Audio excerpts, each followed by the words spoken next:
Nama saya Tirza Karolina Sardi, NIM 2018-017182. Saya akan membahas tentang analisis fundamental PT SMRA atau PT Summarecon Agung Tbk. Yang pertama adalah data rasio perusahaan subsektor properti. Di sini dapat kita lihat bahwa PT SMRA berada dalam satu subsektor properti dengan PT CTRA, yaitu PT Ciputra Development, PT ASRI atau PT Alam Sutra Realty Tbk, dan PT APLN atau PT Agung Podomoro Land. Dapat kita lihat dari perbandingan rasio ROE, DER, PER, PBVR, dan dividend yield-nya. Semua angka tersebut didapatkan dari RTI Bisnis pada tanggal 31 bulan Oktober 2020. Kemudian kita akan mengeliminasi subsektor properti yang tidak ada dividen yield-nya, yaitu ASRI dan APLN. Setelah kita mengeliminasi subsektor yang tidak menghasilkan dividen yield-nya, maka dapat kita lihat bahwa SMRA dan CTRA memiliki ranking sebagai berikut. Yang pertama dari ROE-nya dilihat dari yang lebih banyak, yaitu CTRA. Yang kedua dari DER-nya dilihat dari yang paling banyak juga, yaitu CTRA. Yang ketiga dari PER-nya dilihat yang paling sedikit, yaitu CTRA. PBVR-nya dilihat yang paling dikit, yaitu CTRA. Dan dividen yield-nya dilihat yang paling banyak, yaitu CTRA. Dari sini dapat kita simpulkan bahwa CTRA lebih unggul di semua rasio daripada SMRA. Selanjutnya, mengapa memilih SMRA?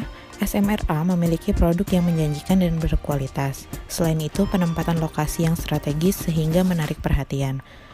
Juga banyak pilihan properti yang ditawarkan dan kinerja baik sehingga terpercaya oleh banyak orang. Berikut akan saya paparkan profil dari PT Summarecon Agung Tbk. PT Summarecon Agung Tbk bergerak dalam bidang pengembangan properti dan manajemen, termasuk pengembangan properti residensial dan komersial untuk dijual, pengelolaan dan penyewaan properti, dan penyediaan fasilitas klub rekreasi. Summarecon Agung menjadi pioner dalam mengembangkan wilayah Kelapa Gading, Jakarta.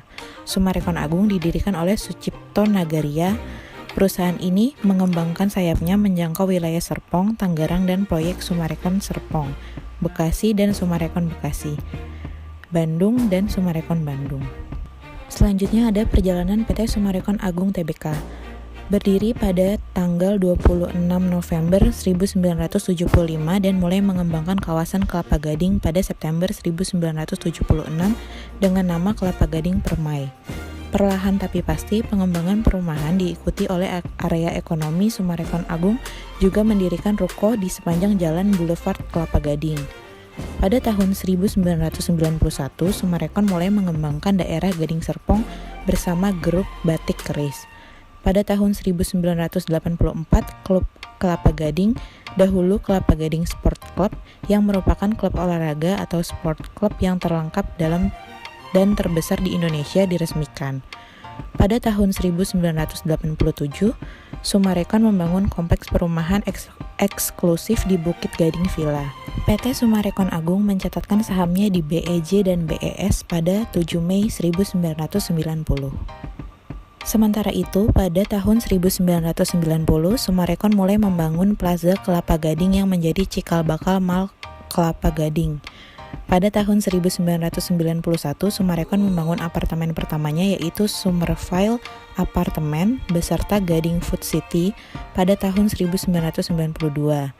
Plaza Summarecon yang menjadi kantor pusat yang terletak di Jalan Perintis Kemerdekaan Jakarta Timur diresmikan. Sampai saat ini, pembangunan terus berlanjut, baik itu apartemen, kompleks perumahan, bursa mobil, mal, dan hotel. Saat ini, Summarecon Agung telah menghasilkan hampir 20.000 unit rumah, apartemen, pusat perbelanjaan, dan berbagai fasilitas lainnya di Summarecon Kelapa Gading, Summarecon Serpong, dan Summarecon Bekasi. Kedepannya, Summarecon Agung juga memperluas usahanya ke Bandung dan Bogor. Kemudian dapat dilihat untuk jajaran petingginya dari direktur dan komisarisnya. Presiden komisaris masih dipegang oleh Sucipto Nagaria. Dan ada banyak nama-nama pemegang saham tersebut. Berikut juga ada berita terbaru tentang PT SMRA.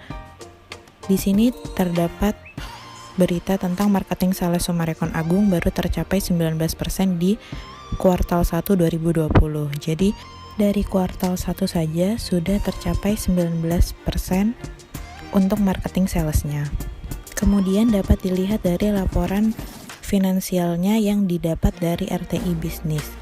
Untuk tahun 2015, pendapatan dari PT SMRA sangatlah tinggi dikarenakan ada proyek Summarecon di Bekasi. Setelah tahun 2015 dapat dilihat di tahun 2016 terjadi penurunan yang sangat drastis. Tetapi setelah 2016 dapat dilihat juga di tahun 2017 dan 2018 dan 2019 terjadi kenaikan yang lumayan signifikan, sehingga dapat dilihat di sini bahwa ada pergerakan dalam net profit marginnya. Tetapi dalam tahun 2020 terjadi penurunan yang lumayan drastis dikarenakan ada pandemi COVID-19. Kemudian dapat kita lihat dari balance sheet-nya. Dapat dilihat untuk asetnya dari tahun ke tahun adalah terjadi peningkatan, di mana dari tahun 2015 sampai dengan tahun 2020 selalu meningkat setiap tahunnya. Juga untuk modalnya meskipun ada kenaikan, tetapi untuk sekarang terjadi penurunan, sehingga sangatlah bagus untuk suatu perusahaan. Juga liabilitasnya naik secara serentak, tidak ada yang terlalu naik atau tidak ada yang terlalu turun, sehingga dapat kita lihat bahwa PT SMRA memiliki konsistensi yang sangat bagus dalam balance sheet tersebut. Kesimpulan dari analisis saya, meskipun hasil dari analisis tidak menunjukkan kalau PT SMRA merupakan perusahaan terbaik di bidang properti, tetapi dapat dipertimbangkan kembali agar kita dapat berinvestasi di PT SMRA, karena banyak faktor yang mendukung kemajuannya sehingga perusahaan ini dapat berkembang di kemudian hari. Jadi meskipun PT SMRA secara analisis untuk rankingnya kalah dengan PT CTRA atau Ciputra Development, tetapi masih dapat kita pertimbangkan untuk berinvestasi dalam PT Summarecon Agung tersebut, karena dapat kita lihat dalam balance sheet dan income statement-nya yang memiliki konsistensi yang bagus. Meskipun untuk tahun ini income statement-nya sangatlah menurun, tetapi dapat kita coba untuk berinvestasi di sini dengan harapan bahwa di kemudian hari PT SMRA dapat menghasilkan income yang cukup bagus. Sekian presentasi dari saya, kurang lebihnya mohon maaf. Terima kasih.